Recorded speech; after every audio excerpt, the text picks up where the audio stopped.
নমস্কার বন্ধুরা, শুধু রান্না বান্নার নতুন আরেকটি পর্বে চলে এসেছি আমি নতুন আরেকটি রেসিপি নিয়ে, যেটি হলো সিঙ্গারা। ময়দার সিঙ্গারা তো আপনারা অনেকে খেয়েছেন।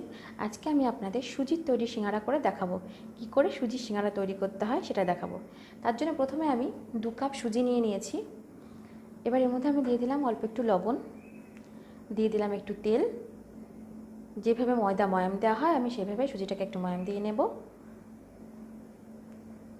এবার এবার এবার আমি এর মধ্যে দিয়ে দেবো একটু জল। একবারে দিয়ে দেবো না, অল্প অল্প করে একটু একটু করে জল দিতে থাকবো আর মাখতে থাকবো।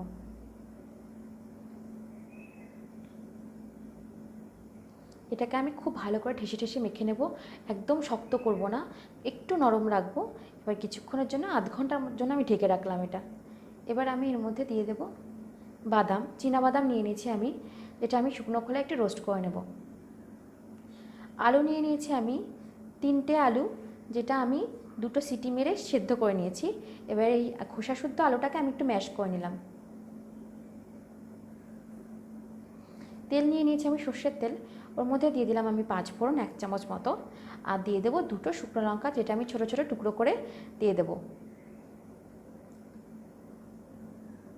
এর মধ্যে আমি দিয়ে দিলাম আদা আর কাঁচা লঙ্কা, যেটা আমি বেটে নিয়ে নিই, জাস্ট একটু থেতো করে নিয়েছি, সেটা আমি দিয়ে দিলাম এর মধ্যে। এবার আমি এর মধ্যে দিয়ে দিলাম যে ম্যাশ করে রেখেছিলাম আলু, সে ম্যাশ করা আলুটা আমি এর মধ্যে দিয়ে দিলাম।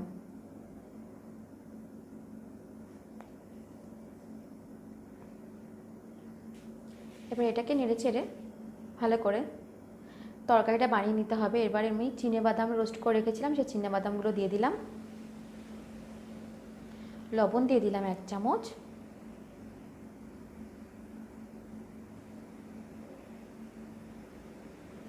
হলুদ দিয়ে দিলাম 1 চামচ, আর দিয়ে দেবো 1 চামচ চিনি। এবার কিছুক্ষণ সময় ধরে এটাকে নেড়েচেড়ে আমি এটা একটা তরকারি মতো বানিয়ে নেব, শুকনো শুকনো তরকারি, যেটা সিঙ্গারের মধ্যে দেওয়ার জন্য তৈরি করতে হয়।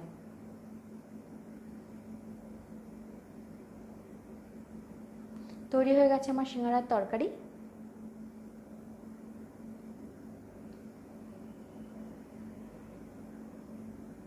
এবার আধ ঘন্টা পরে ফিরে এলাম।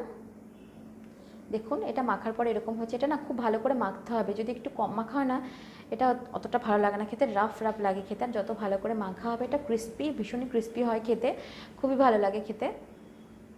এবার আমি গোল গোল পাকিয়ে নেব, প্রতিটা টুকরো করে নেব।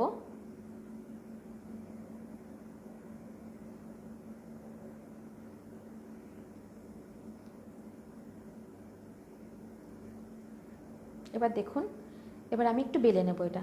এটা আমি গোল শেপে না, একটু লম্বা শেপে একটা আমি বেলে নেব।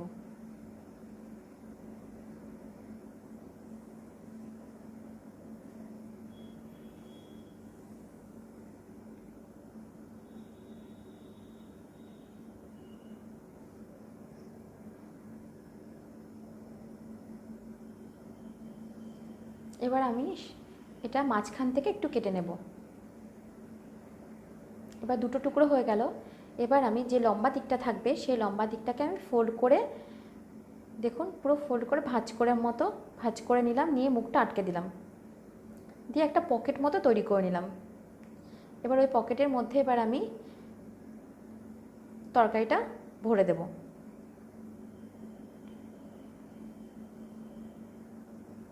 একটু ঠেসে ঠেসে ভেতরে ঢুকিয়ে তরকারিগুলো ভরে দিতে হবে। এবার মুখটা আটকে, দেখুন এবার মুখটা এভাবে আটকে মুখটা বন্ধ করে দিতে হবে, যাতে তরকারিগুলো বেরিয়ে না আসে। খুব ভালো করে মুখটা বন্ধ করে দিতে হবে।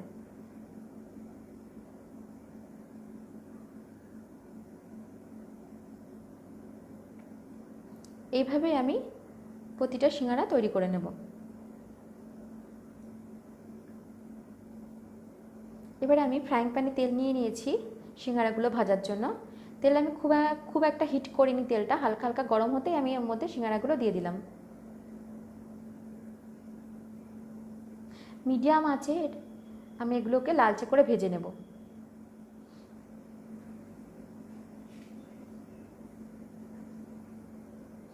ভাজা হয়ে গেছে আমার সিঙ্গারা, লালচে করে আমি ভেজে তুলে নিয়েছি। এই সিঙ্গারাগুলো খেতে ভীষণই ভালো লাগে, ভীষণই ক্রিস্পি হয় খেতে। আপনারা অবশ্যই বাড়িতে ট্রাই করবেন। কেমন লাগলো আমাকে অবশ্যই বলবেন। আমার ভীষণই ভালো লেগেছে খেতে। আপনারা অবশ্যই বাড়িতে ট্রাই করে দেখবেন কেমন লাগে খেতে। যদি ভালো লাগে অবশ্যই কমেন্ট করে জানাবেন। আর অবশ্যই আমার চ্যানেলটিকে একটা সাবস্ক্রাইব করবেন। ফিরে আসবো আবার নতুন করে রেসিপি নিয়ে। আজকের জন্য টাটা।